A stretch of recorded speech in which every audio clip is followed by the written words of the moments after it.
Alhamdulillah, wa salatu wa salam ala rasulillahi sallallahu alayhi wa sallam. Nous allons poursuivre par la grâce d'Allah subhanahu wa ta'ala avec la deuxième assise de ce livre béni, Al-Usul Thalatha, les trois fondements. Et nous avons dit que ce livre, l'auteur, il a avancé trois muqaddimah, trois introductions. Et Allah nous a facilité hier de finir la première introduction. Voilà, sallallahu at-tawfiq wa sadad. Tafadala.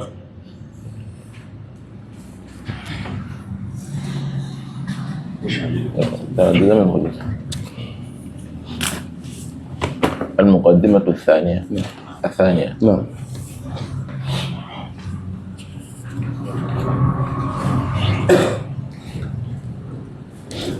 اعلم رحمك الله أنه يجب على كل مسلم ومسلمة تعلم ثلاث هذه المسائل والعمل بهن. الأولى أن الله خلقنا ورزقنا ولم يتركنا هملا، بل أرسل إلينا رسولا فمن أطاعه دخل الجنة ومن عصاه دخل النار. والدليل قوله تعالى: إنا أرسلنا إليكم رسولا شاهدا عليكم كما أرسلنا إلى فرعون رسولا فعصى فرعون الرسول فأخذناه أخذا وبيلا. الثانية أن الله لا يرضى أن يشرك معه أحد في عبادته، لا ملك مقرب ولا نبي مرسل. والدليل قوله تعالى: وأن المساجد لله فلا تدعوا مع الله أحدا. الثالثة أن من أطاع الرسول ووحد الله لا يجوز له موالاة من حاد الله ورسوله ولو كان أقرب قريب. والدليل قوله تعالى: لا تجد قوما يؤمنون بالله واليوم الآخر يوادون من حاد الله ورسوله ولو كانوا آباءهم أو أبناءهم أو إخوانهم أو عشيرتهم أولئك كتب في قلوبهم الإيمان وأيدهم بروح منه ويدخلهم جنات تجري من تحتها الأنهار خالدين فيها رضي الله عنهم ورضوا عنه أولئك حزب الله ألا إن حزب الله هم المفلحون.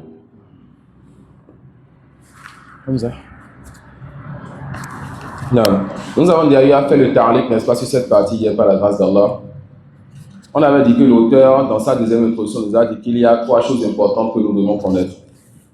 La première chose, il nous a rappelé qu'Allah subhanahu wa ta'ala fahuwa rabb, allazi khalaqa wa razaq, celui qui a créé, qui a donné la subsistance. Et Allah subhanahu wa ta'ala, le fait qu'il ait créé et donné la subsistance, ça ne s'est pas arrêté là. Il a une sagesse derrière cela. Et la sagesse, quand on fera les noyaux à tribune, Inch'Allah, dans une prochaine daoura, on va voir que ça fait partie des choses que les Ash'ari refusent, qu'Allah n'a pas de sagesse. On verra les ambiguïtés, on va répondre à ça, Inch'Allah. Les gens de la Sunna disent quoi? Qu'Allah est doté de sagesse. C'est quoi? Allah fait toute chose pour un but noble. Et c'est quand on maîtrise la sagesse, ou bien on comprend le chapitre de sagesse, on arrive, n'est-ce pas, à réfuter et à repousser les ambiguïtés dans le chapitre du destin. Et les athées arrivent à enlever beaucoup de nos frères, de nos sœurs et de nos pères, de nos fils de l'islam vers l'athéisme, c'est-à-dire tu quittes l'islam pour dire je ne crois plus en l'essence de Dieu à cause de la sagesse. Ils touchent le point de la sagesse. D'accord? Ils touchent quoi? Le point de la sagesse. Donc l'auteur nous a rappelé qu'Allah nous a créé, nous a accordé la subsistance. Il ne nous a pas délaissés comme ça. Mais il nous a créé pour un but. Mais Allah subhanahu wa ta'ala ne s'adresse pas à tout le monde. Il a parlé à Jibril qui vient révéler au prophète et messager. Alors, Allah subhanahu wa ta'ala, c'est lui qui est en haut. Et nous, pour connaître la législation d'Allah, on ne peut pas rêver et avoir la législation. On ne peut pas voir Allah ou le messager directement après sa mort pour avoir la législation. La législation d'Allah, ça quitte Allah et passe par des messagers. Jibril qui transmet aux messagers. Voilà pourquoi les savants disent que le prophète sallallahu alayhi wa sallam n'entendait pas le Coran directement de son Seigneur. Mais il entendait ça de qui? De Jibril qui entendait de son Seigneur. Donc Jibril alayhi salam est le messager d'Allah vers ses messagers. Mais est-ce que le prophète sallallahu alayhi wa sallam a jamais entendu la voix de son Seigneur? La réponse oui. Lorsque Allah lui a légiféré les 5 prières, Laylat al-Mi'raj, ça peut aller. Allah subhanahu wa ta'ala aime tellement notre prophète sallallahu alayhi wa sallam et ça c'est un honneur pour nous. Allah a fait de Ibrahim son Khalil et a fait de Mohammed son Khalil. Allah a fait de Moussa alayhi salam Kalimuhu. Il a parlé à Moussa directement et il a parlé à Mohammed sallallahu alayhi wa sallam directement. Donc pour avoir la révélation, nous avons besoin de l'intermédiaire des messagers d'Allah. Le prophète qui reçoit de Jibril, c'est ça notre chaîne de transmission. C'est ça qui authentifie donc la voix des gens de la Sunna.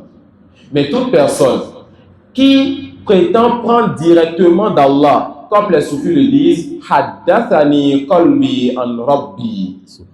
Mon cœur m'a dit ou bien m'a rapporté de mon Seigneur. C'est ça maintenant qui va faire le tariq ou le chéou ceci, le tariq ou le chéou cela, le tariq ou le chéou ceci. Son cœur lui a rapporté de son Seigneur. Nous, on n'a pas de cœur.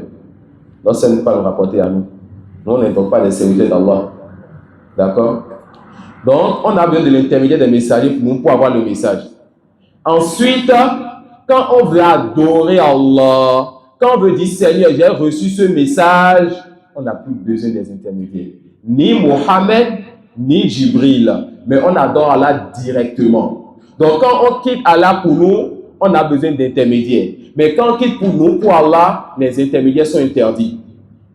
Les intermédiaires sont interdits. Et on verra ça en Kitab Tawhid, Bab Shafa'. Et avant ça, on verra légèrement cela dans les 4 règles, Bab Shafa', l'intersection. Celui qui prétend que pour pouvoir adorer Allah, j'ai besoin d'intermédiaires, on dit Shirkun Akbar, grand polythéisme. Et c'était ça le polythéisme des premiers. C'est par ça que le polythéisme a commencé sur terre avec le peuple de Noé. Donc Allah nous a créé pour un but. Il nous a envoyé des messagers. Ces messagers, c'est quoi leur rôle? Le fait de nous transmettre le message. Ensuite, c'est quoi notre rôle à nous? Ibadatu Rabbina. Le fait d'adorer notre Seigneur, Bilwasa'it ou Birayhim. On n'a pas besoin d'intermédiaire. On adore notre Seigneur directement. On te dit que le président de la République vient de te donner son numéro. Tu es allé à un dîner de gala avec un ami à toi, vous avez fait l'école ensemble, il a réussi. Il est proche du gouvernement. Toi, ça ne va pas. Tu te cherches toujours. Tu es à ce dîner-là et tu essaies de négocier avec ton ami. Est-ce que tu peux essayer de parler au président pour moi, etc. Il te dit vraiment, tu sais, beaucoup de personnes sont en train de me solliciter pour que je leur cherche une place dans le gouvernement, le président, etc. Mais on va voir ce qu'on peut faire. Patiente. Vous êtes en train d'échanger, le président est rentré et tout. Comme tu as dit la même temps avec l'ami, le président, en passant, il t'a apprécié dans quelque chose qu'il a vu sur toi. Il dit, bon, monsieur, voici mon numéro, vous pouvez me contacter. Ah, tu dis, c'est très bien. Le président part, tu remets le numéro à ton ami, tu dis, ah, tu vois, le numéro est là, hein. Je t'espère, aide-moi à aller vers le président. C'est d'où de raison cela. Que tu aies le numéro directement du président et tu remets ça à celui qui est déjà occupé par beaucoup d'appels autour de lui. Non, tu vas contacter directement le président. Allah dit invoquer, moi je vous réponds directement. Ne prenez pas d'intermédiaire. Il vous a même interdit les intermédiaires. La tombe de chez vous. Il vous a interdit les intermédiaires, les pierres. Il vous a interdit les intermédiaires, les prophètes et les anges. Il vous a interdit les intermédiaires, les saints. Mais les gens disent non, il faut forcément donc que je passe par cet intermédiaire. Voilà pourquoi les savants disent que toute personne qui tombe dans le polythéisme est tombée dans le polythéisme dans les 3 catégories de tawhid. Celui qui fait le shirk dans le uluhiyya a forcément fait le shirk dans le rububiyya et dans le asma wa sifat. Comment cela? Je vois Zayd qui est à Djougou et qui me dit, ah, moi, je vais aller faire le Hajj. Mais on n'est pas dans la période de Hajj. Il dit, oh, toi, tu ne comprends pas. Je vais faire le Hajj au Sénégal pour aller faire 3 photos de la tombe de Cheikh Foulan et lui demander telle chose. Ou bien, je vois Amr qui est à Nati, qui est dans la mosquée d'Allah, mais qui lève la main, regarde la photo de Cheikh devant et qui invoque Cheikh qui est mort. Les deux ont fait le shirk dans les 3 catégories de tawhid. Comment cela? L'adoration, l'invocation est pour Allah. Tu fais ça pour autre Allah, ça c'est quelle catégorie de polythéisme? C'est dans quel tawhid? Uluhiyya. Ils ont adoré autre Allah dans le tawhid de Uluhiyya. Et quant au Rububiyya, c'est quoi? Le fait, n'est-ce pas, qu'ils ont pensé que celui-là peut exaucer l'invocation, tout comme Allah il exauce. Le fait d'exaucer l'invocation fait partie des actions d'Allah. Ce n'est pas quelque chose qu'une créature peut faire. Tawhid al-Rububiyya. Ils ont fait le chiffre dans quoi? Tawhid al-Rububiyya. Troisième catégorie. Le fait de penser que le mort puisse entendre ton invocation. Allah seul peut entendre l'invocation alors qu'il est au-dessus des 7 cieux de son trône. Le mort dans sa tombe ne peut pas t'entendre. Ils ont fait quoi? Comparer donc l'ouïe de ce mort à l'ouïe d'Allah qui peut entendre malgré le fait qu'il soit au-dessus des 7 cieux. Toute personne qui associe Allah dans une des catégories de tawhid, associe dans les 3 catégories de tawhid, tahatma lazima. Et le point suivant, c'est qu'Allah subhanahu wa ta'ala, il n'agrée pas qu'on lui donne d'associer. Et le deuxième point, le premier point, une relation, on verra ça dans le livre, Inch'Allah. L'auteur, il a apporté une fois tous ceux qui prêtent attention pour appuyer cette relation qu'il montre entre le Rububiyya et le Uluhiyya, comme il a fait ici, mais il a fait ça à un autre endroit qui est plus précis. Donc, Allah, il n'agrée pas qu'on lui donne quelqu'un comme associé, pas un ange rapproché, ni un prophète bien aimé et qu'il a envoyé. Et le troisième point, c'est que toute personne qui obéit au prophète Muhammad sallallahu alayhi wa sallam et toute personne qui unifie Allah subhanahu wa ta'ala ne va pas prendre les non-musulmans comme alliés en dehors d'Allah, quel que soit le rang de ce non-musulman, même si c'est un proche parent. Tu te désavoues de la vie de tout non-musulman, même si c'est ton père, ta mère, ton enfant. Ibrahim, il a dit à son père, je me désavoue de ta religion. Mais, comme on l'a dit hier, ça ne veut pas dire que tu sors le couteau, tu vas le combattre. Ça ne veut pas dire que tu vas pas l'insulter, lui manquer de respect. On fait la différence entre le désavou dans la religion et les interactions entre la personne et toi. Les interactions sont permises entre musulmans sont permis entre musulmans, entre nous, et permis entre nous et les non-musulmans. Le seul chapitre dans lequel les interactions, le fait de se rapprocher, le fait de voyager, le fait de s'asseoir, on ferme la porte, c'est avec l'innovateur. On se rapproche encore du non-musulman pour aller payer le non-musulman, mais je délaisserai l'innovateur qui vend la même chose que ce non-musulman. Car l'innovateur nuit plus que le non-musulman. Le non-musulman, sa situation est claire, parfois, mais il ne combat pas la religion ouvertement. Mais l'innovateur, qu'il veuille ou pas, il contredit la religion, il combat la religion, en apportant quelque chose de nouveau, en pensant que cela fasse partie de l'islam, et parfois, mais il appelle à cela. Mais les innovateurs sont de plusieurs catégories. Ça, ce n'est pas encore son moment. D'accord? Ils sont de plusieurs catégories. En fonction de leur catégorie, il y a comment se comporter. Il y a l'innovateur qu'on rapproche, l'innovateur avec qui on patiente, l'innovateur avec qui on est dur, mais ça, ce n'est pas encore le moment. Prenons les bases, ensuite on verra les exceptions. Donc, même si c'est un proche parent, je ne m'approche pas de lui dans sa religion. Dans sa religion. Mais les interactions, oui. Ibrahim, il a fait quoi à son père? Il s'est désavoué de lui, n'est-ce pas? Mais c'est le même Ibrahim qui a dit quoi à son père? Je vais demander pardon à mon Seigneur pour toi. Et c'est le même Ibrahim le jour dernier qui va toujours demander à son Seigneur, ne m'humilie pas en mettant mon père en enfer. Donc, on fait la différence, la part des choses entre ces différentes choses. La part de la chose.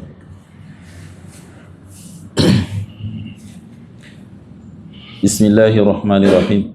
Sache qu'Allah te fasse miséricorde, qu'il est du devoir de tout musulman et musulmane d'apprendre 3 choses et de les mettre en pratique. La première, c'est le fait qu'Allah nous a créés.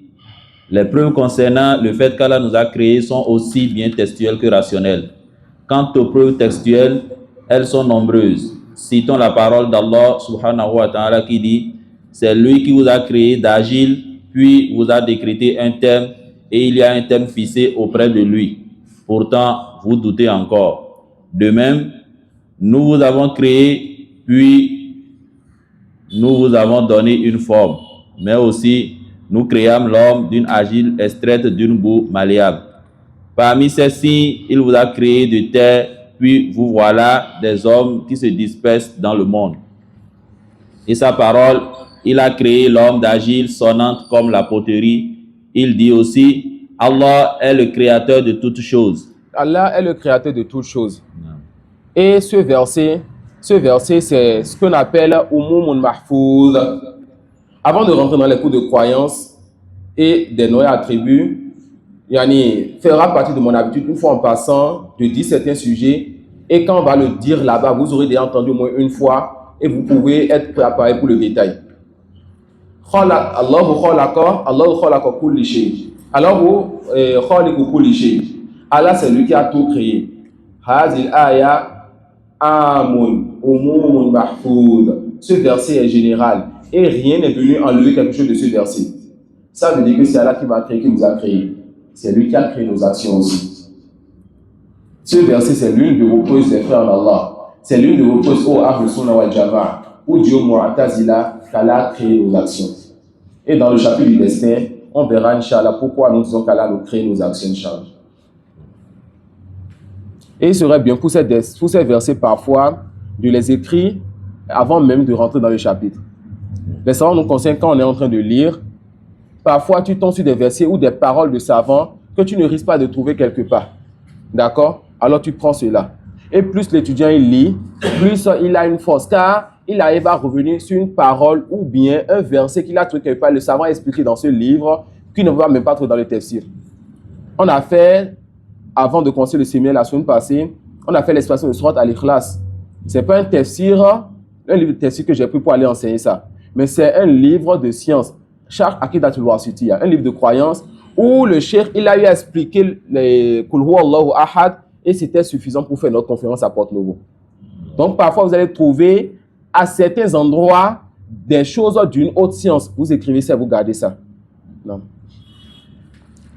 De même, Allah a dit, je n'ai créé les djinns et les hommes que pour qu'ils m'adorent, ainsi que d'autres versets. Quant à la preuve rationnelle du fait qu'Allah nous a créés, Allah il mentionne dans la parole d'Allah subhanahu wa ta'ala qui dit, ont-ils été créés à partir de rien ou sont-ils eux-mêmes les créateurs? Non. Ça, c'est une base très importante chez Ahl Sunnah. Beaucoup de groupes qui se sont égarés dans les noyaux attributs pensent qu'il faut prendre la raison pour parler dans la croyance. Et ils prennent la raison et délaissent donc les tests. Et certains même qui sont parmi les gens de la Sunna pensent que quand tu veux parler aux non-musulmans, que tu n'as pas besoin du Coran, que les non-musulmans ne croient pas au Coran. Donc tu fais quoi? Tu vas juste raisonner. On dit, le raisonnement que tu apportes doit être basé sur les versets du Coran. Et le Coran est rempli de preuves rationnelles. Le Coran est rempli de preuves rationnelles. Ici, Allah nous demande, il dit donc à ces gens-là qui ne croient pas en son existence, est-ce qu'ils ont été créés? Est-ce qu'ils se sont créés eux-mêmes? Allah va leur demander, est-ce qu'ils se sont créés eux-mêmes? Ils étaient néants. Et le néant n'est rien. Le néant ne peut pas se donner existence. Ça peut aller. Et cette question fait partie de quoi? Des choses que la raison accepte et la raison comprend. Donc, Ahl Sunnah utilise des preuves rationnelles, mais qui sont basées sur les tests. Ahl Sunnah utilise des preuves rationnelles, mais qui sont basées sur quoi? Sur les tests. Et on a un groupe de personnes au Bénin, et surtout en Côte d'Ivoire, qui sont connus au Bénin, sont même venus ici l'année dernière, qui font des débats avec les chrétiens. Ils sont suivis sur Facebook un peu partout. Les gens voient qu'ils font un grand bien. Mais quand l'étudiant se regarde leurs fondements et les règles qu'ils utilisent, ils font plus de mal à la religion si seulement ils savaient. Ça peut aller, ils font plus de mal à la religion si seulement ils savaient. Non. En effet, l'être humain n'a pu se créer lui-même, car avant qu'il n'existe, il n'était que néant. Et le néant n'est rien, et ce qui n'est rien ne peut rien créer. En outre, ce ne voilà sont... pourquoi les athées, quand vous les voyez, vont vous dire que l'homme descend de tel saint, de tel homo sapiens, de telle chose, et à la fin, il y aura toujours une première créature. Ou bien que tout est venu, n'est-ce pas, d'une explosion. Et eux-mêmes, c'est des scientifiques, ils disent que l'explosion a besoin de deux matières qui vont donner l'effet. Mais la question, nous, on les laisse faire tout leur développement. Après, on leur pose une seule question. Le premier singe est venu d'où? L'explosion, les matières sont venues d'où? Il faut forcément qu'ils reviennent à quoi? Au fait qu'il y avait un être avant tout cela. Et là, maintenant, le qui là, on va parler d'Allah. Ils vont philosopher, eux ne pourront pas aller à ce qui est venu avant, ce qui donne comme théorie. Mais nous, maintenant, on pourra maintenant leur justifier que c'est Allah et que Allah n'a pas de début. Et que Allah, c'est lui le créateur, donc il n'est pas créé. Etc. Les choses qu'on voit, n'est-ce pas, pour justifier l'existence d'Allah. En outre, Ce ne sont ni son père, ni sa mère, ni personne d'autre dans la création qu'il a créé. Et l'être humain ne peut être apparu par hasard sans créateur, car tout événement est nécessairement dû à un instigateur. Pour ceux qui étaient à Porte-Novo, vous vous rappelez l'exemple du ventilo? Lorsqu'on a dit le ventilo qui est allumé, qui s'éteint, qu'est-ce qu'on avait dit? Le fait, n'est-ce pas, que le ventilateur soit allumé et qu'après ça s'éteint, soit on a coupé le courant, il y a une volonté derrière, soit quelqu'un allait éteindre cela. C'est ça que le frère il a lu comme règle maintenant. Il faut relire la règle, Inch'Allah. En outre, ce ne sont ni son père. Non, la dernière partie, Inch'Allah. La règle que le cheikh l'a mis pour terminer. Et ça n'est pas des règles que vous pouvez écrire comme Faïda. Non. Non. Et l'être humain ne peut être apparu par hasard sans créateur, car tout événement... Le car, ça c'est une corrida, ça c'est une règle. Une règle qui vous permettra de savoir, c'est une règle qui fait partie des règles qui justifient qu'Allah il existe. Non? Car tout événement est nécessairement dû à un instigateur. Tout événement est nécessairement dû à un instigateur. Le fait, n'est-ce pas, donc que tout à l'heure tout était noir et que ça a changé maintenant, c'est le blanc. Et l'ordre qui est dans cela montre que ce n'est pas un désordre, ce n'est pas le désordre qui est en train d'administrer le jour et la nuit. C'est quelqu'un de savant, de sage, qui a une volonté qui est derrière, qui fait tout cela. Donc le changement du temps, tout changement que nous observons dans ce bas monde est une preuve donc qu'Allah subhanahu wa ta'ala, c'est lui qui fait le tadbir, qui administre ces choses-là. Non. De plus, l'existence de toutes ces créatures dans une organisation si complète et une harmonie si parfaite rend impossible la thèse du hasard. Le hasard n'apporte pas l'ordre. D'accord? Le hasard n'apporte pas l'ordre. Les athées, ils ont amené plein de théories. Parmi les théories, l'affaire des homo sapiens, c'est tout ça, les singes. Parmi les théories, l'explosion, ils appellent ça boom bang ou bien boom bing bang. Parmi les théories, c'est que c'est la nature qui se fait elle-même et plein de choses. Donc, quand ils nous parlent de la nature ou bien de ce qui est, ou bien du hasard, on leur dit que le hasard ne peut pas amener l'ordre. La perfection que nous avons tous attestée dans ce bas monde, cela est une preuve pour justifier donc l'existence de celui qui a cette science-là, cette volonté, cette sagesse pour pouvoir créer tout cela. Et aussi, la perfection qu'il y a dans ce bas monde est une preuve qu'on sera ressuscité. Comment cela? Allah subhanahu wa ta'ala, celui qui médite sur ce qu'il a créé, qui voit la perfection dedans, cette personne atteste de la sagesse pour Allah. Et quand tu as attesté de la sagesse pour Allah, tu sais qu'il fait toutes choses pour une bonne finalité. Cette sagesse refuse donc qu'il ait créé toutes ces choses avec perfection et qu'il détruise toutes ces choses-là sans raison valable. Voilà pourquoi il va détruire et ramener pour le jour des comptes. D'accord? Donc parmi les plus rationnels pour justifier le jour dernier, il y a quoi? Il y a ce qu'Allah dit dans le Coran, l'eau qui descend sur terre et qui fait sortir une végétation, le soleil qui vient, la terre meurt. Ensuite, une nouvelle pluie qui tombe et la terre retrouve encore vie. Allah qui a donné la vie peut ramener encore les gens aussi en vie.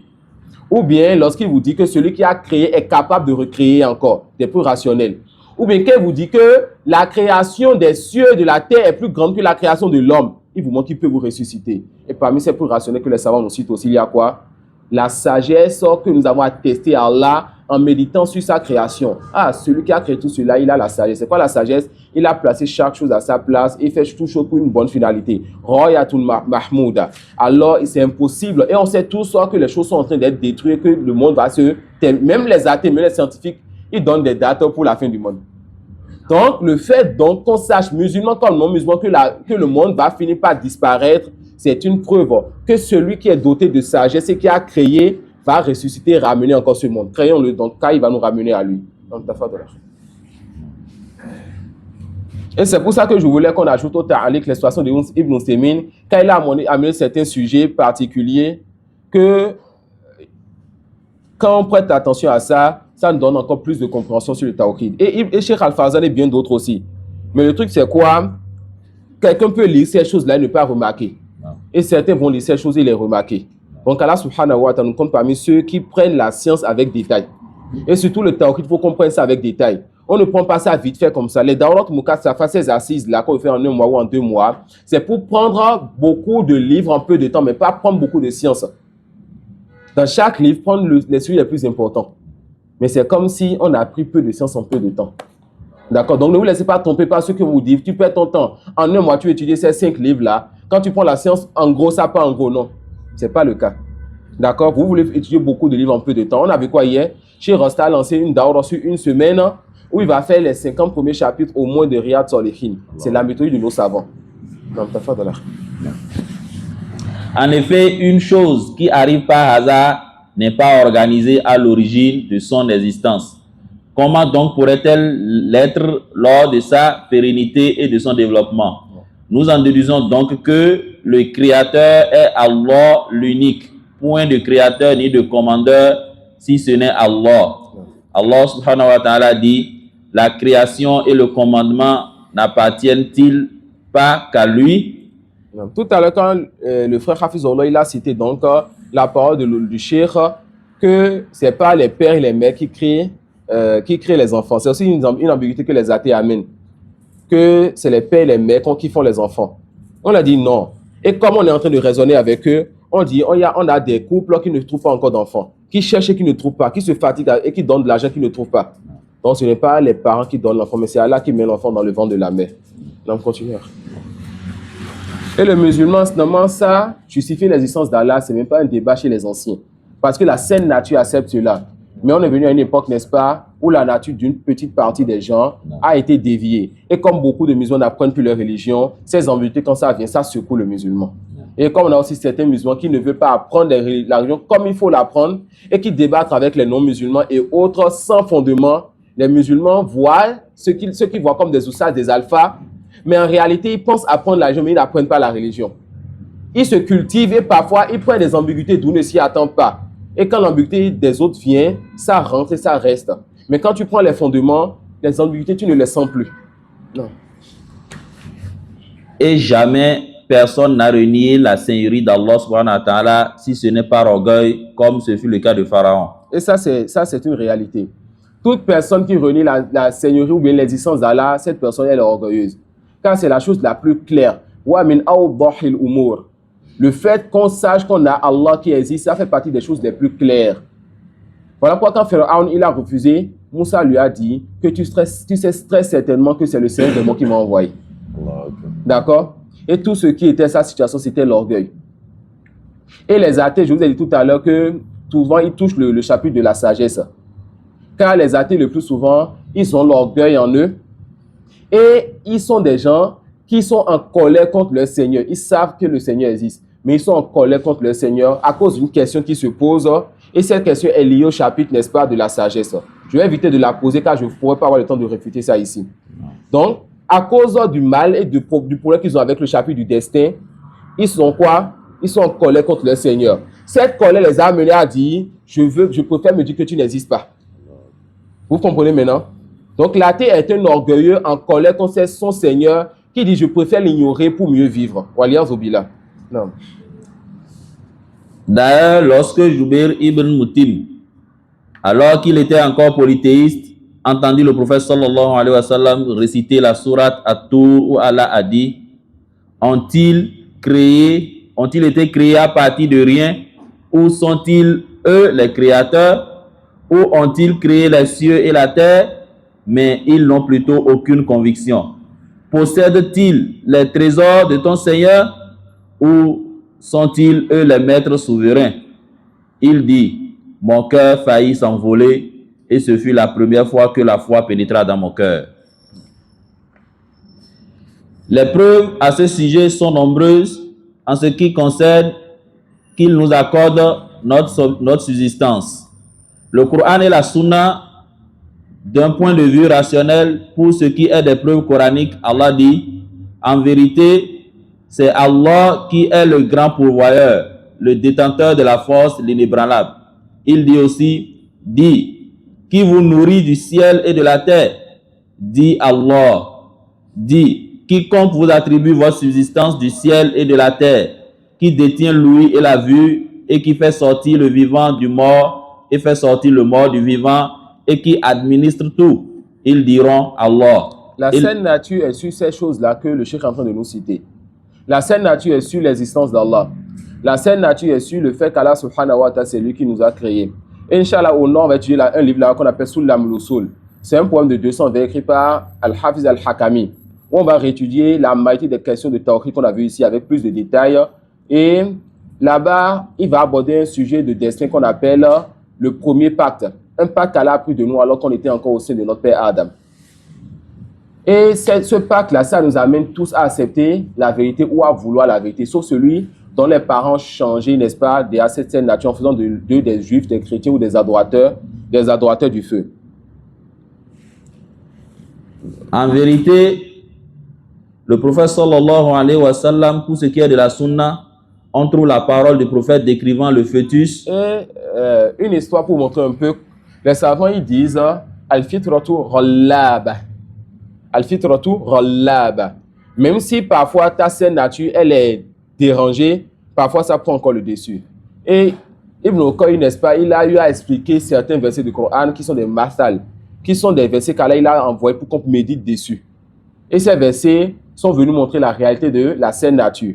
Allah donne l'exemple du feu et l'exemple de l'eau pour montrer la réalité de la saine nature et la relation entre la saine nature et la révélation.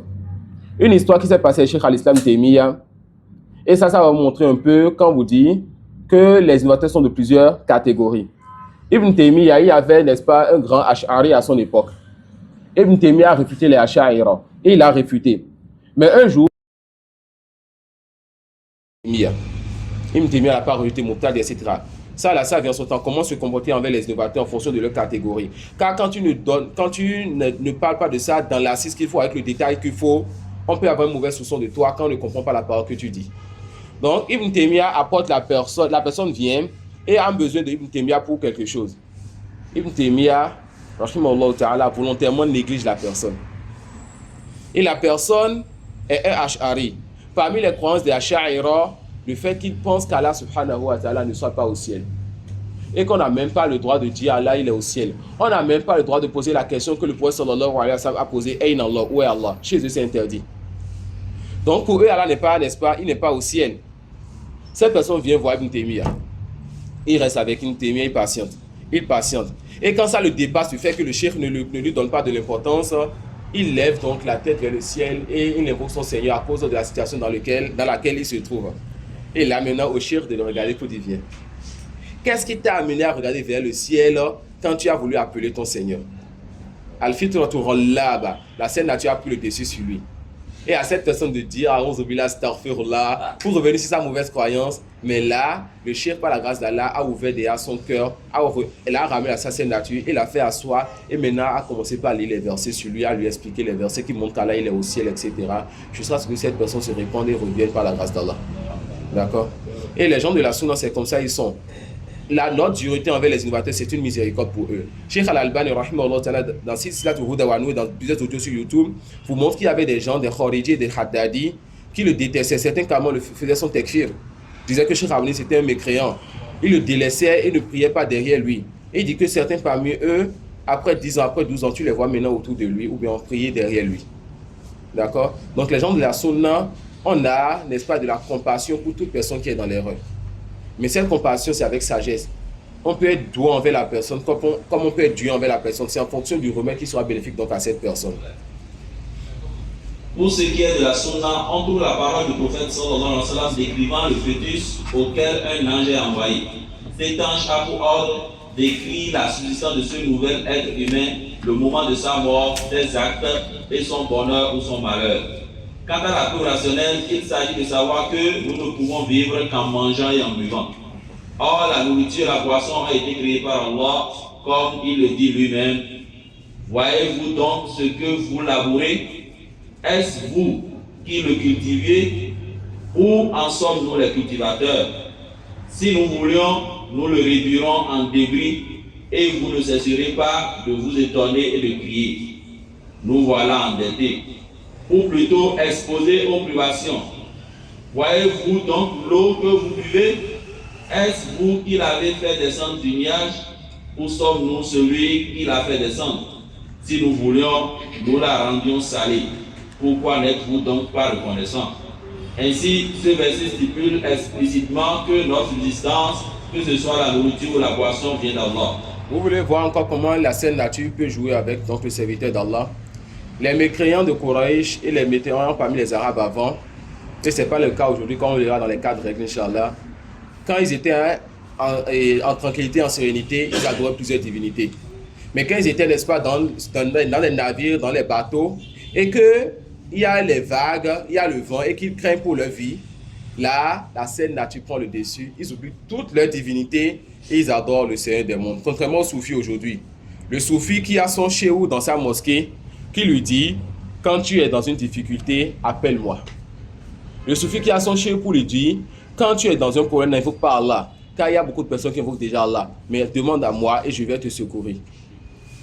Le soufi qui, lorsqu'il est dans un bateau, et que quelqu'un dit là, il a quelqu'un dans la difficulté veut invoquer Allah, ils sont prêts à ajouter cette personne à l'eau, car ils vont dire que c'est à cause de cette personne que le bateau veut se noyer.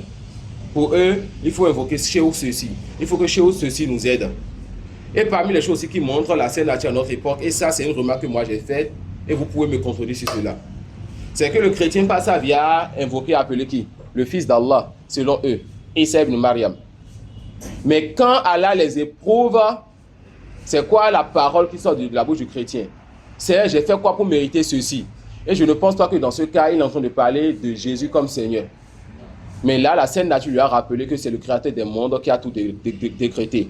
Mais contrairement aux musulmans, ils n'ont pas l'éducation de la patience par rapport au destin. Et les exemples donc, de la Sainte Nature sont multiples. Et peut-être si elle nous permet, on va voir les deux exemples que Moukoïm l'a expliqué quand il a parlé des versets qui parlent de la Sainte Nature avec l'exemple du feu et celui de l'eau.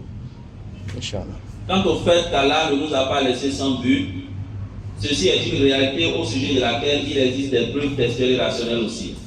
Pour ce qui est des preuves textuelles, Allah dit: pensez-vous que nous vous avions créé sans but et que vous ne serez pas ramenés vers nous? Que soit exalté Allah, le vrai souverain, pas de divinité digne d'adoration en dehors de lui, le Seigneur du trône sublime. L'homme pense-t-il qu'on le laissera sans obligation à observer? N'est-il pas une goutte de sperme éjaculée et ensuite une adhérence? Puis Allah l'a créé et formé harmonieusement, puis en a fait des couples, le mâle et la femelle. Celui-là, Allah, n'est-il pas capable de le faire revivre? Allah n'est-il pas capable de faire revivre les morts? Quant au plan rationnel. Donc ici le chef veut nous montrer les preuves qu'Allah ne nous a pas laissé sans but, mais il nous a envoyé des messagers. Quelqu'un retient l'un des deux versets que le frère il a cité? Je vais vous dire un verset que vous avez déjà tous mémorisé. Pour ceux qui considèrent ça comme verset, mais je vous dirai un verset, restons sur cette parole que vous avez déjà tous mémorisé. La parole d'Allah, Bismillahirrahmanirrahim.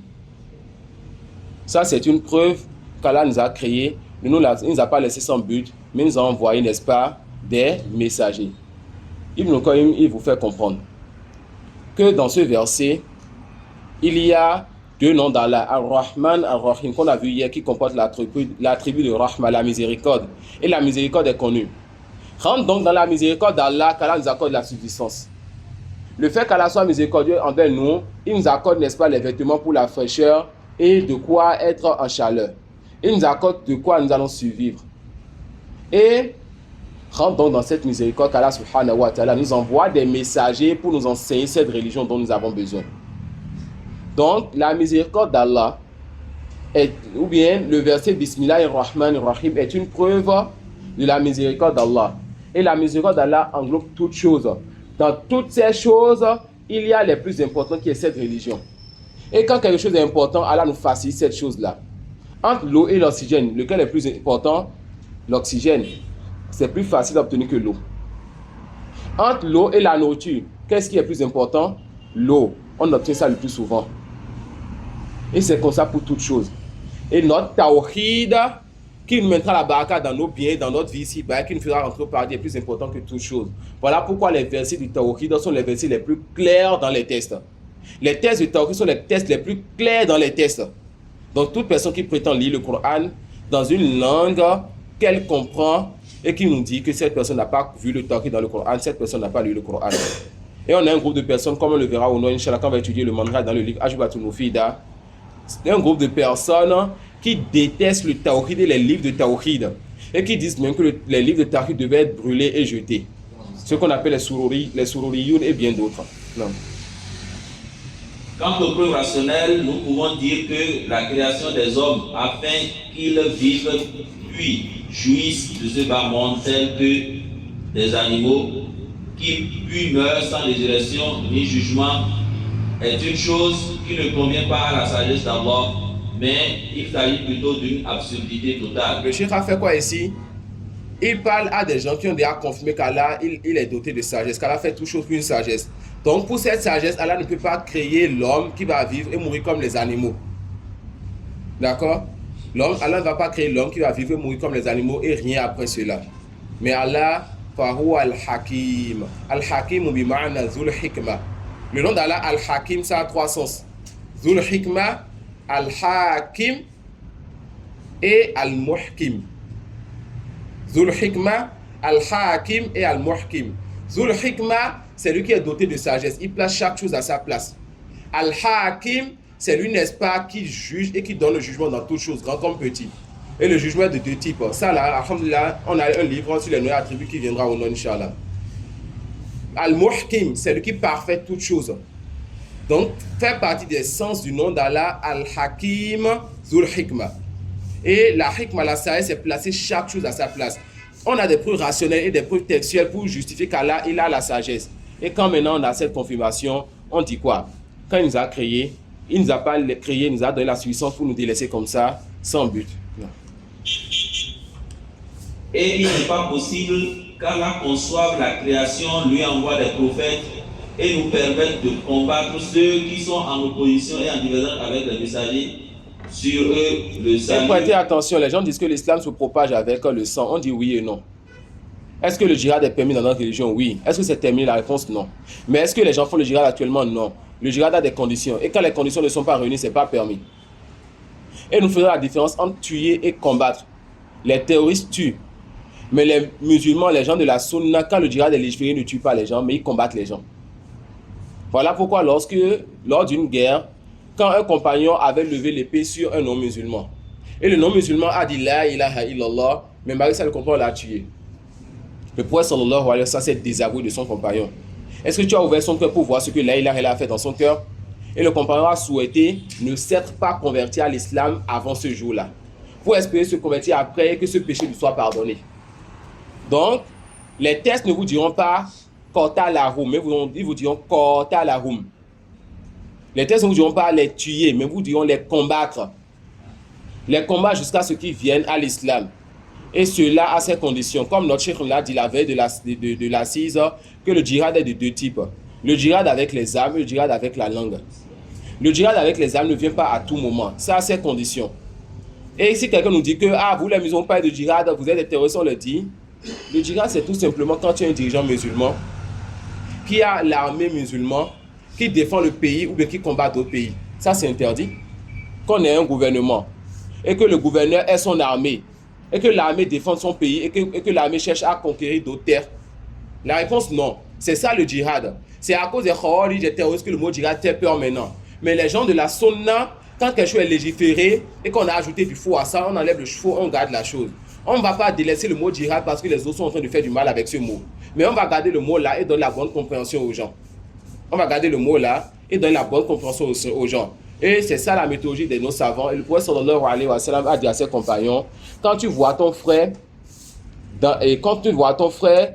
qui fait l'injustice ou bien on est en train d'être injuste envers lui, zaliman ou mazluman, quelqu'un est en train d'être injuste envers ton frère ou bien c'est lui l'injuste, le prophète a dit d'aider ton frère. Les compagnons ont compris. Quand quelqu'un est en train de persécuter mon frère, je comprends comment l'aider. Mais quand c'est mon frère qui est l'injuste, comment l'aider? D'abord, cette phrase que le prophète sallallahu alayhi wa sallam a amenée, c'était une phrase que les Arabes disaient avant. Et c'était un peu comme la loi de la jungle, où tu soutiens ton frère qu'il soit juste ou injuste. Mais le prophète sallallahu alayhi wa sallam a amené cette belle phrase-là et a dit non. Quand il est juste, tu le soutiens. Mais quand il est injuste, tu arrêtes ça, mais tu lui dis ne fais pas. Donc, quand nous voyons une vérité ou bien une bonne chose dans notre religion, les gens, ils ont de mauvaises compréhensions ou ajouté le faux. Nous faisons quoi? On garde le vrai qui est dans notre religion. Tant que c'est dans notre religion, tant que c'est une vérité que nous sont acceptées, et on corrige la mauvaise compréhension. Et c'était le combat de notre cheikh, le cheikh Al-Albani rahimahullah ta'ala, at-tasfiyatu at-tarbiya. Enlever les mauvaises compréhensions et enseigner les bonnes compréhensions. En effet, il nous a envoyé un prophète. C'est-à-dire qu'Allah nous a envoyé à nous, communauté de Mohammed, un prophète qui nous récite les versets de notre Seigneur, nous purifie, nous enseigne le livre et la sagesse de la même façon qu'il a envoyé les prophètes aux communautés qui nous ont précédés. Allah subhanahu wa ta'ala dit, il n'est pas une nation qui n'ait déjà eu un avertisseur. Et il est nécessaire qu'Allah envoie des prophètes aux créatures afin que la preuve leur soit établie et qu'elles adorent Allah comme il l'aime et l'agrée. Allah subhanahu wa ta'ala dit, nous t'avons fait une révélation comme nous fîmes à Noé et aux prophètes après lui. Et nous avons Ça, fait... c'est une preuve donc que Nuh était le premier messager chez certains savants et prophète chez d'autres. D'accord? Allah dit, il a fait une révélation à Mohammed comme il a fait à Nuh et aux prophètes qui sont venus après lui. D'abord, les savants sont unanimes et on est tous unanimes pour dire quoi que Nuh était le premier messager. Mais est-ce qu'il était le premier prophète? Divergence entre les savants. Et là, c'est quoi la différence entre prophète et messager? Les savants ont plusieurs paroles. Parmi les paroles, ils disent que le messager, c'est celui à qui on a envoyé le livre. On lui a remis la révélation, on lui a remis le livre, on lui a donné l'ordre de transmettre. Et le prophète, c'est celui à qui on a donné la révélation, on ne lui a pas donné l'ordre de transmettre. Mais cette définition, nous savons, ceux chez qui on prend la science souvent, ils disent que ce n'est pas correct. Et la deuxième définition, ils disent, le messager, c'est celui qui a été envoyé vers un peuple qui le contredit dans les fondements. Mohammed sallallahu alayhi wa sallam, Ibrahim, Moussa, Isa et Nuh alayhi salam, ils étaient envoyés à des peuples qui les contredisaient dans les fondements de la religion. Mais le prophète est quelqu'un qui a été envoyé à un peuple qui est d'abord d'accord dans les fondements de la religion, mais c'est pour les rappeler à l'ordre, c'est pour corriger les erreurs qu'ils ont déjà, etc. Et les étudiants en sciences dans notre religion, car il n'y a plus de prophète après Mohammed sallallahu alayhi wa sallam, mais les savants et les étudiants en sciences en islam jouent le rôle des prophètes chez les enfants d'Israël. C'est-à-dire, ils viennent pour voir les musulmans pour leur dire, ce péché délaisse-le, ce péché corrige, cette innovation c'est pas bon. Pour réformer, afin qu'on puisse revenir sur la religion des premiers qui a donné cette baraka. En 23 ans, l'islam était déjà terminé quand le prophète s'est lancé à ses compagnons et l'islam s'est propagé partout. Allah a fait sortir des terres, des pétroles et des diamants et des autres pour des pays qui ont accepté l'islam authentique. Vous voulez la réforme dans votre pays, il faut aussi accepter l'islam authentique. Vous voulez la réforme dans votre pays, le développement dans votre pays, corrigez votre islam dans votre cœur, dans votre personne, dans votre famille, vos voisins, votre quartier, et ça se développe comme ça jusqu'à ce que votre pays va se réformer. Mais ce pays, le Bénin, on ne le connaissait pas hier. Tout comme les Arabes, ils n'ont pas été conquéris. Vous savez pourquoi? La colonisation n'a pas touché les Arabes, parce qu'ils n'étaient rien. C'était des Bédouins, c'était des Arabes dans des déserts avec des chameaux autour d'eux, rien du tout. Donc les gens n'avaient rien à faire. Qu'est-ce qu'ils vont trouver sur leur terre? Et qu'est-ce qu'ils vont trouver chez les Arabes? Mais Allah subhanahu wa ta'ala aujourd'hui, regardez comment les Arabes, les yeux sont sur eux. C'est eux les pétroliers. Le pétrole était où? C'est eux, ils ont de l'or. L'or était où? Allah a béni maintenant leur terre et leur risque après qu'ils aient accepté la région et patienté pour la région. Quand l'épreuve est partie, le bien est venu. On veut ça pour notre pays. Nous, on ne fait pas comme les Ikhwan qui disent non, il faut donc qu'on rentre à l'Assemblée. Il faut qu'on rentre au gouvernement. Tu vas là-bas avec le comice et la barbe, tu enlèveras les deux. Et si tu vas là-bas, si hier tu allais faire le Jumu'ah à la mosquée, on te dira aujourd'hui, on a le vendredi, on a une messe à l'église pour ceci, tu délaisseras le Jumu'ah pour la messe. D'accord? Et vous le savez déjà, c'est ce qui se passe. Mais les gens de la Sunna disent non, la réforme commence par nous. Ça commence par moi-même. J'apprends la croyance et je me réforme. Ensuite, à ma famille, j'enseigne et je la réforme. Mes voisins. Et si je suis un étudiant, je voyage vers les gens pour réformer les gens dans leur zone. Et chacun fait l'effort là. 5 personnes, 10 personnes. Tel endroit. Et comme ça, le pays commence par se bien se propager. Vous allez voir que dans 20 ans, 30 ans, etc., on dit que le Bénin, machallah, ils ont une armée qui est solide. Ils ont le pétrole à Nati. Ils ont qu'on appelle de la lumière dans tel endroit. Et le pays, ça va. Cela parce que Allah a béni la terre quand on a accepté sa religion. Mais tant qu'on ne va pas vouloir revenir à la religion d'Allah subhanahu wa ta'ala, il ne va pas bénir cette terre. Tout bien qui ne viendra pas la baraka. Et la baraka, c'est quoi? C'est que le bien reste et soit en abondance. Il ne suffit pas d'avoir le bien, d'avoir l'argent. C'est que ça reste et que ça reste. Que ça soit en abondance et que ça reste. La réforme d'un pays commence par la réforme d'un musulman, ensuite de sa famille, de son voisinage, de son quartier, de sa ville. Et c'est comme ça que le pays se réforme. La réforme de l'islam est une baraka pour le pays là. Et vous avez l'Arabie Saoudite, n'est-ce pas, comme exemple pour cela. Et ne déteste que l'Arabie Saoudite que celui qui ne veut pas ce bien pour l'islam. Non. Et nous avons fait révélation à Abraham, à Ismaël, à Isaac, à Jacob, aux tribus, à Jésus, à Job, à Aaron, à Salomon, et nous avons donné le Zabour à David. Et il y a des messagers dont nous t'avons raconté l'histoire précédemment, et des messagers dont nous ne t'avons point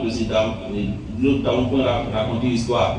Et Allah a parlé à Moïse de vive voix, en tant que messager, annonciateur et avertisseur, afin qu'après la venue des messagers, il n'y ait pour les gens point d'argument devant Allah. Et Allah est puissant et sage. Le prophète Jacob, c'est lui qu'on appelle Israël. Et quand on dit Bano Israël, les enfants d'Israël, on parle, n'est-ce pas, de ses enfants à lui. Et c'est de lui que les Juifs sont venus. Et dans ce verset, Allah subhanahu wa ta'ala dit à son prophète qu'il lui a raconté les histoires de certains prophètes avant lui. Et il y a certains prophètes, il ne lui a pas raconté les histoires. Ces prophètes étaient sur la vérité ou sur le faux. Ils étaient sur la vérité. Ils sont meilleurs que nous. Sachez qu'Allah vous fasse miséricorde, que ce n'est pas la célébrité qu'on cherche. Mais on veut être aimé et connu auprès d'Allah. Même si le monde entier ne nous connaît pas. L'imam Al-Shafi'i, ce grand imam qui a toute une école de jurisprudence, les Shafi'iyya, il souhaitait que sa science soit connue car il était sur la vérité, il avait la science authentique. Et la science est une amana, un dépôt pour lui, donc il doit partager. Donc il souhaitait que cette science-là soit partagée parmi les gens sans qu'on ne dise son nom. Sans qu'on ne dise son nom. D'accord? Donc il y avait des prophètes dont l'histoire n'a pas été racontée au prophète Mohammed sallallahu alayhi wa sallam. Allah subhanahu wa ta'ala peut t'aimer et ne pas faire connaître ton nom aux gens. Non. On ne peut adorer Allah comme il le désire si ce n'est pas le bien des prophètes. Et ça aussi, c'est une règle que l'étudiant ancien écrit. On ne peut adorer Allah comme il le désire que si ce n'est que par le biais des prophètes. Et quand on dit que ce n'est que par le biais des prophètes, ça veut dire quoi? Invoquer le prophète pour qu'il transmette à Allah? La réponse, non. Sallu kama ra'aytumuni usalli. Priez comme vous m'avez vu prier. Donc, le prophète, il a appliqué, je vais adorer Allah comme il l'a fait. Que vous preniez de moi vos actes d'adoration. Le prophète, il a fait, je fais comme il a fait. Mais je ne vais pas lui dire, prophète, je te transmets ça, remets ça là pour moi. Ce n'est pas ça son rôle. Il est venu nous interdire cela en plus. Non. Car ce sont eux qui nous ont expliqué ce qu'Allah aime et agrée et ce qui nous rapproche d'Allah. C'est pourquoi l'envoi des prophètes comme annonciateur et avertisseur à toute la création découle de la sagesse d'Allah. La preuve à ce sujet réside dans la parole d'Allah subhanahu wa ta'ala qui dit: nous vous avons envoyé un messager pour être témoin contre vous. De même que nous avions envoyé un messager à Pharaon. Pharaon désobéit alors au messager, nous le saisissons d'un roulement. Ceci est une vérité tirée de la parole d'Allah. Et obéissez à Allah et au messager, afin qu'il vous soit fait miséricorde. Et accourez vers le pardon de votre Seigneur et vers un paradis aussi large que les cieux et la terre préparés pour les pieux. De même, et quiconque obéit à Allah et à son messager. Un paradis aussi large que les cieux et la terre. Wa jannatin arduha. Sa largeur, c'est ça qui est en arabe. Et le fait de comprendre que c'est ça largeur qui est en arabe, cela, ça fait vibrer le cœur du musulman. Car quand on va lire cette tradition aussi large, on va voir la grandeur du paradis. Oui, le paradis, il est immense. Mais le verset est encore plus précis que cela. Arduha, c'est-à-dire la largeur donc du paradis. Et si la largeur du paradis est comme les cieux et la terre, que dit donc de la longueur?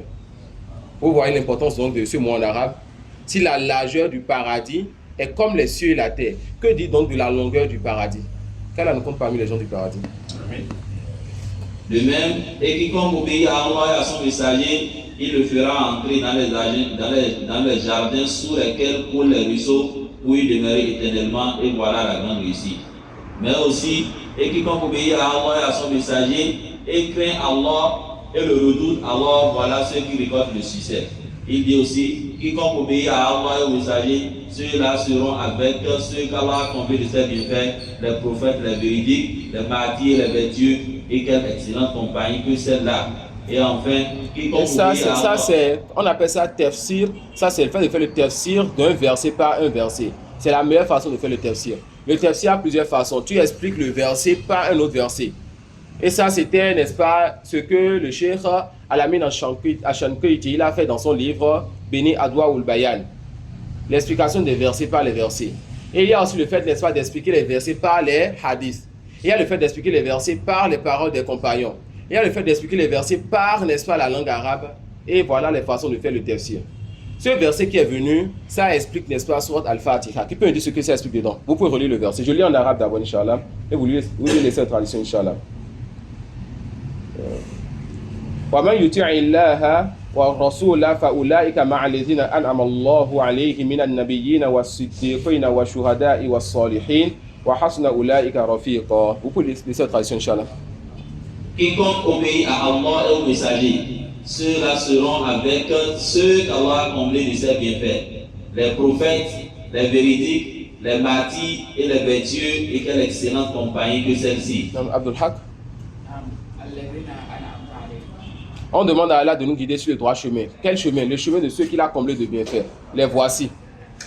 D'accord? Les prophètes, les véridiques. Et quand on dit les véridiques, c'est qui le premier? Abu Bakr Siddiq. D'accord? Les martyrs et les gens pieux. Et c'est les meilleurs des personnes, n'est-ce pas, de notre communauté. Non. Et enfin, quiconque obéit à Allah et à son messager obtient certes une grande réussite. Et les versets dans ce sens sont... Et ces versets... وَمَنْ يُطِعِ اللَّهَ وَرَسُولَهُ فَقَدْ فَازَ فَوْزًا عَظِيمًا. Les savants de Usul al-Fiqh, ils disent man, shart, fawzan azima, am, ou nakira. Et quand vous voyez donc le shart, la condition et le nakira qui sont ensemble, tufidul umum. Celui donc qui obéit donc à Allah et à son messager va réussir d'une grande réussite. Cette réussite n'est pas seulement dans la religion, mais dans le bas monde aussi. Ça, c'est général. D'accord? C'est général. Vous voyez la réussite pour vous, vos enfants et votre personne, obéissez à Allah et à son messager. Non. Mais quand quelqu'un va aller voir un alpha, un marabout qui va lui dire, fais 3000 ceci askar, ne rate pas un seul. Il est prêt à taper son enfant, sinon son enfant l'a distrait, il a oublié le nombre. Mais on demande juste obéir à Allah et à son messager, quelque chose de très simple, mais qui est difficile pour celui qui a le cœur lourd. Quelque chose de très simple, tu fais cela, tu réussis d'une grande réussite. Et on dit Al-Azimu min al-Azim azimun. Al-Azimu min al-Azimi azimun. Quand j'ai maintenant mon petit frère de 7 ans qui te dit Mohamed, j'ai beaucoup d'argent à te donner. J'ai mon grand frère de 35 ans qui me dit mon frère, j'ai beaucoup d'argent à te donner. Mon grand frère, c'est un menuisier. J'ai mon oncle qui me dit mon frère, j'ai beaucoup d'argent à te donner, c'est un comptable. J'ai, n'est-ce pas, un autre oncle qui me dit mon frère, j'ai beaucoup d'argent à te donner. Il est à la direction de la BCAO. En fonction de la personne, le mot beaucoup sonne dans ma tête en fonction de cette personne. Et quand Allah te dit que celui qui obéit à Allah et à son messager aura une grande réussite qu'Allah t'annonce, c'est une grande réussite. Obéissez donc à Allah et à son messager, vous allez voir ce qu'il fera de vous dans ce bas monde dans la religion. Mais c'est nous, mais on se ferme les portes, on dira quoi? Ça ne va pas. J'ai fait quoi, Allah? Ça ne va pas, c'est la grand-mère du village. Non, Wallah, obéir à Allah et à son messager, il t'ouvrira toute porte. Non. Il y a aussi la parole du prophète sallallahu alayhi wa sallam, toute ma communauté entrera au paradis, sauf ceux qui le refusent. On lui dit, mais qui refuserait? Ô prophète d'Allah, il dit, quiconque obéit entrera au paradis, et quiconque désobéit aura refusé. Et quiconque lui obéit entrera en enfer. La preuve à ce sujet réside dans la parole d'Allah. Nous vous avons envoyé un messager pour être témoin contre vous, de même que nous avons envoyé un messager à Pharaon. Pharaon désobéit alors au messager, nous le saisissons donc vivement. Ceci est une vérité tirée de la parole d'Allah. Et quiconque désobéit à Allah et à son messager, il transgresse ses ordres, il le fera entrer au feu où il demeure éternellement, et celui-là aura un châtiment avilissant. De même, et quiconque désobéit à Allah et à son messager, c'est certes égaré d'un égarement évident. Et enfin, et quiconque désobéit à Allah et à son messager aura pour récompense le feu de l'enfer où il demeurera éternellement. Il y a aussi le hadith précédent du prophète sallallahu alayhi wa sallam, et quiconque me désobéit aura refusé. Avec ça, on a fini avec le premier des 3 points que le cheikh a cité pour la deuxième introduction. Je vous demande juste encore quelques minutes de patience avant notre pause Et on va voir le deuxième et le troisième point. Le chef n'a pas beaucoup parlé. En arabe, ça fait juste environ 2 pages. Et le frère Alhamdulillah, il est éloquent, il est rapide. Donc, la deuxième, c'est le fait qu'Allah n'agrée pas qu'on lui associe qui que ce soit dans son adoration, pas même un ange rapproché ou un prophète envoyé. La preuve à ce sujet récite dans la parole d'Allah. Les mosquées sont consacrées à Allah, n'invoquez donc personne avec Allah. C'est-à-dire, la deuxième chose qui est nécessaire de savoir est qu'Allah n'agrée pas qu'on lui associe quoi que ce soit dans son adoration. En effet, il est le seul endroit d'être adoré. La preuve est ce qu'a cité l'auteur dans la parole d'Allah. Les mosquées sont consacrées à Allah, n'invoquez donc personne avec Allah. Allah dit n'invoquez personne en dehors d'Allah. Et le cheikh, il nous dit alors, yani, quoi que ce soit. Comment il arrive à généraliser tout ce qui est invoqué en dehors d'Allah? À cause des usul al-fiqh. Allah dit, wa anna al-masajida lillahi fala tad'u ma'a Allahi ahada. Fala, c'est une négation, n'adore pas. D'accord, n'invoque pas. En dehors d'Allah, ahadan, c'est encore ce qu'on appelle nakiratun. Donc, on ne sait pas comment dire ça, définir quelque chose qui est indéfini. D'accord, c'est quelque chose qui est indéfini. Quand la négation et l'indéfini aussi viennent dans une phrase, dans les usul al-fiqh, les savants nous disent, tufidul umum, c'est la généralité. Donc, fala tad'u ma'a Allahi ahada, n'invoque en dehors d'Allah personne, quelle que soit cette chose-là. Donc, ce qui va me dire que le chéou ou bien les pions, on peut les invoquer en dehors d'Allah, on dit Allah dit fala tad'u ma'a Allahi ahada. Et dans Kashmura, vous allez rire quand vous allez voir les ambiguïtés que les soufis amènent et les versets qu'ils amènent pour pouvoir montrer qu'on peut adorer le chéou. Non. Allah a donc interdit à l'être humain d'invoquer qui que ce soit avec lui. Or, lorsqu'Allah interdit quelque chose, c'est qu'il ne l'agrée pas. Il a dit d'ailleurs, si vous ne croyez pas à Allah, Allah se passe largement de vous. De même, ses serviteurs, cependant, il n'agrée pas la mécréance, et si vous êtes reconnaissant, il l'agrée pour vous. Allah dit, ils vous font des serments pour se faire agréer de vous, même si vous les agréez, Allah n'agrée pas les gens pervers. Ainsi, Allah n'agrée ni la mécréance ni le polythéisme. Il a d'ailleurs envoyé les prophètes et révélé les livres pour combattre la mécréance et le polythéisme et y mettre un terme. Allah dit, et combattez-les jusqu'à ce qu'il ne subsiste plus de polythéisme. Combattez-les ou tuez-les.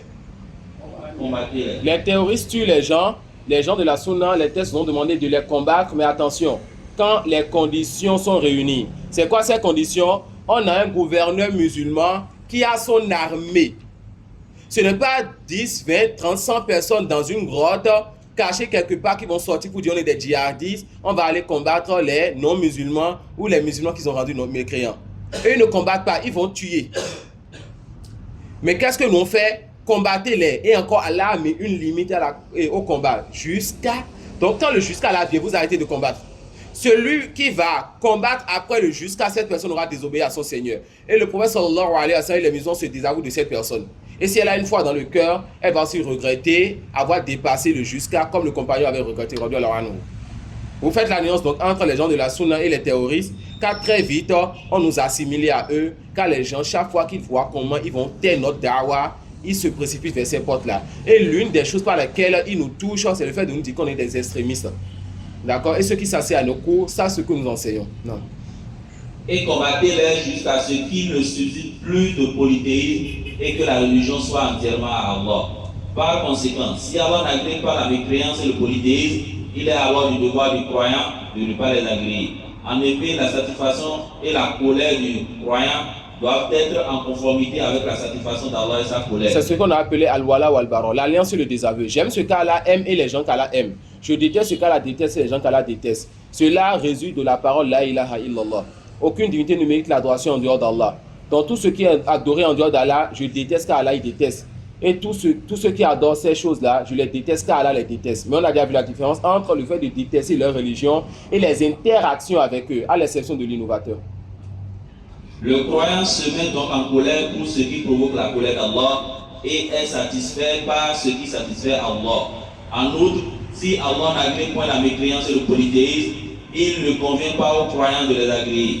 De plus, le polythéisme a un problème d'une gravité extrême. Allah subhanahu wa ta'ala dit, certes, Allah ne pardonne pas qu'on lui donne quelque associé. En dehors de cela, il pardonne à qui il veut. Et Allah subhanahu wa ta'ala dit, quiconque associe à Allah d'autres divinités, Allah lui interdit le paradis et son refuge sera le feu. Et pour les injustes, il n'y a point de secoureur. Enfin, le prophète sallallahu alayhi wa sallam a dit, quiconque rencontre Allah sans rien lui associer entrera au paradis, et quiconque le rencontre en lui associant quoi que ce soit entrera en enfer. Le troisième, c'est le fait de savoir que quiconque obéit à Allah et croit en l'unicité d'Allah n'a pas le droit de prendre comme alliés ceux qui s'opposent à Allah et à son prophète, pas même ses plus proches parents. La preuve de ce sujet réside dans la parole d'Allah qui dit: tu ne trouveras pas un peuple qui croit en Allah et au jour dernier prendre pour amis ceux qui s'opposent à Allah et à son messager, fussent-ils leur père, leur fils, leurs frères et les gens de leur tribu. Ceux-là sont ceux à qui il a écrit la foi dans le cœur et ceux qu'il a secourus. Il les fera entrer dans les jardins sous lesquels coulent les ruisseaux, où ils demeureront éternellement. Allah les agrée et il agrée. Ceux-là sont le parti d'Allah, et le parti d'Allah est celui de ceux qui réussissent. La troisième chose qui est nécessaire de connaître concerne l'alliance et le désaveu. Or, l'alliance et le désaveu représentent un fondement d'une grande importance que beaucoup de textes mentionnent. Allah subhanahu wa ta'ala a dit: ô vous les croyants, ne prenez pas de confidents en dehors de vous-même.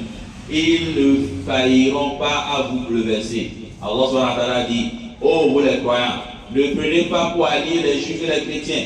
Ils sont alliés les uns des autres, et celui d'entre vous qui les prend pour alliés devient un des leurs. Allah ne guide cette pas des gens injustes. Et ça, Allah nous a interdit de prendre les juifs et les chrétiens comme alliés, de les soutenir dans leur religion, ou n'est-ce pas, de nous s'asseoir avec eux dans ce qui a rapport avec leur religion. Et sachez que les juifs et les chrétiens ne seront jamais tranquilles jusqu'à ce que vous rentrez dans leur religion. Surtout les chrétiens, car les juifs ils ont fermé leurs portes, et pour eux c'est eux les bien-aimés d'Allah. Ils n'ont pas envie de propager ce qu'ils pensent être bien ce qu'ils pensent être vérité chez eux, car ils ne veulent pas que eux rentrent au paradis. Voilà pourquoi les chrétiens font la da'wah, les musulmans font la da'wah, mais les juifs ne font pas la da'wah. Pour eux, c'est eux seuls qui rentreront au paradis et tout le reste n'a pas de valeur.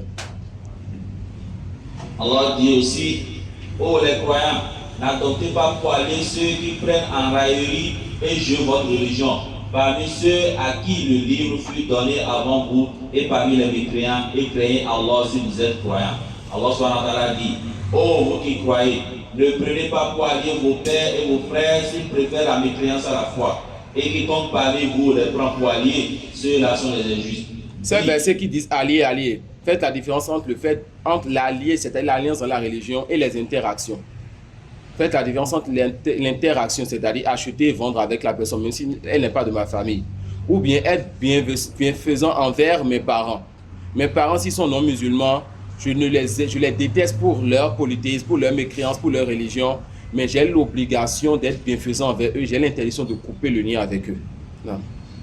Et quiconque parmi vous les prend pour alliés, ceux-là sont les injustes. Dis, si vos pères, vos enfants, vos frères, vos épouses, vos clans, les biens que vous gagnez, le négoce dont vous craignez le décret et les demeures qui vous sont agréables, vous sont plus chers qu'Allah, son messager, et la lutte dans le sentier d'Allah, alors attendez-vous qu'Allah fasse venir son ordre. Et Allah ne guide pas les gens pervers. Certes, vous avez un bel exemple en Abraham et en ceux qui étaient avant lui, quand il dit à leur peuple: nous désavouons, vous, et ils ont fait d'abord Al-Baron, ils se sont désavoués d'abord des personnes avant de se désavouer des divinités. Alors, nous disons que ce verset est une preuve pour refuser la règle. Nous allons donner le conseil, mais nous n'allons pas parler. Quand mon cheikh, quand l'imam, même s'il est de la sunna, fait une erreur qui mérite qu'on parle sur lui, on parle sur lui. Mais la base, quand la personne est sur la sunna, on préserve son honneur et on réfute l'erreur tant que ce n'est pas une erreur grave. Mais quand l'erreur devient grave, cette personne, on doit citer son nom et corriger publiquement et en secret son erreur, car cette personne, on le voit déjà comme quelqu'un de la sunna. On doit expliquer aux gens que cette personne, attention, prêtez attention à ce que cette personne est en train de faire comme fitna. D'accord? Donc, on donne le conseil et on ne fait pas le jar. Ça, ce n'est pas une règle qui est une bonne règle. Mais quand quelqu'un de la sunna se trompe et que c'est une erreur qui mérite qu'on dise attention, parfois l'erreur ne sera pas parmi les fondements. Mais la personne est en train de faire ou a fait quelque chose qui peut secouer la da'wah. aucun mal donc a dit entre nous les gens de la Sunna, ou même parfois a fait entendre au commun des gens que attention, que notre frère c'est un frère que nous aimons en Allah, mais il est en train de faire ceci, mais il a tel comportement et on attire l'attention. C'est pour qu'on ne dise pas que c'est le comportement des gens de la Sunna. Si une seule personne va par son comportement nuire, il est alors aussi permis de citer son nom pour que les gens sachent que ça c'est son comportement à lui, mais pas le comportement des gens de la Sunna. Mais quand même, on dira aux gens qu'il est toujours parmi nous. D'accord? Il est quoi? Il est toujours parmi nous. C'est le prophète sallallahu alayhi wa sallam qui a dit à son compagnon bien-aimé, Mu'adh, qu'il aime en Allah. Afattanun anta ya Mu'adh. Il a dit quoi? Afattanun suratu mubalagha. Afattanun anta Mu'adh. Est-ce que c'est des problèmes que tu cherches au Mu'adh? Tout simplement parce que Mu'adh a digéré la prière et a été long dans la prière. Et que quelqu'un qui n'a pas sans doute le niveau de Mu'adh auprès du prophète sallallahu alayhi wa sallam est venu voir le prophète pour dire que Mu'adh il dirige la prière, il est long sur nous. Le prophète il appelle Mu'adh Afattanun anta ya Mu'adh devant l'autre. Et ce hadith nous est rapporté. Donc c'est pas parce que on a parlé sur l'un d'entre nous, ou bien on a été dur sur l'un d'entre nous que ça veut dire forcément qu'il y a des fitna. Que ça veut dire forcément, n'est-ce pas, que celui qui parle est dur. On va regarder la situation. Ceux qui ont parlé, est-ce qu'il a raison ou pas? S'il a tort, alors ce qu'il dit, est-ce que la chose, le mal est restreint à lui ou au groupe, ou mais le mal peut nuire aux gens? Si ça peut nuire aux gens, alors il est permis, n'est-ce pas, de parler sur lui-même à haute voix afin de couper ce mal-là. Et c'est un bien pour lui, pour qu'il n'ait pas le péché qui va se répartir. D'accord? Donc prêtons attention à ces choses-là. Ce n'est pas toute parole sur quelqu'un qui veut dire qu'on est en train de délaisser la personne ou pas. Donc il faut que celui qui parle aussi sache que même si je suis en colère, que je parle sur l'un de mes frères, je ne le délaisserai pas personnellement. Et j'ai d'ailleurs délaissé des étudiants, des amis avec qui j'ai marché, qu'ils soient béninois ou non béninois. Et il y a parmi eux, après je suis revenu avec eux. Et quand je suis revenu, j'ai dit à Rob, je suis revenu. Il y a un béninois que certains parmi vous, vous connaissez. Et j'ai eu à le délaisser, un étudiant en sciences, à cause d'une situation qui a touché la dawa, qui a touché la science. Et quand je l'ai délaissé en même temps, je suis allé voir Boukérim et certains frères pour dire, le frère il a dit, il a fait ceci, il a dit, il a fait ceci. J'ai expliqué la situation, donné-lui le conseil. Ensuite, je me lève, je vais aller voir notre chef Moustapha, car le frère aussi, il connaît le chef Moustapha. Et lui, c'était pas le béninois. J'ai expliqué la situation au chef. Et le chef m'a conseillé sur la question. Le frère, je l'ai délaissé depuis plus d'1 an. Depuis plus d'1 an.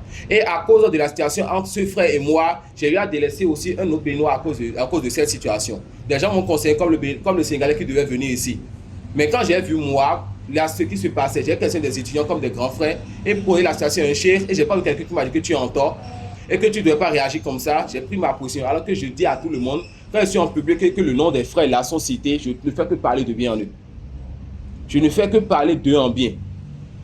Et certains frères connaissent ce qui se passe entre ces frères et moi. Je parle toujours d'eux en bien quand quelqu'un dit leur nom à côté de moi. Ou quand je vois leur dawa, je ne fais que faire les éloges de leur dawa.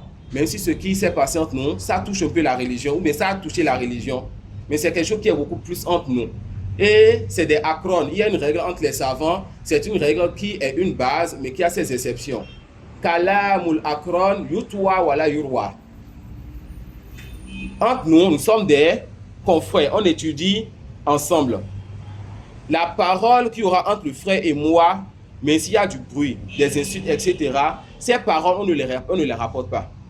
Yutwa, on les plie. Voilà, yurwa, on ne les rapporte pas. Ça peut aller. Donc, il y a tout cela. Ce n'est pas toute divergence entre deux personnes qui les avait forcément dit qu'un tel n'est pas de la sunna, un tel n'est pas de la sunna.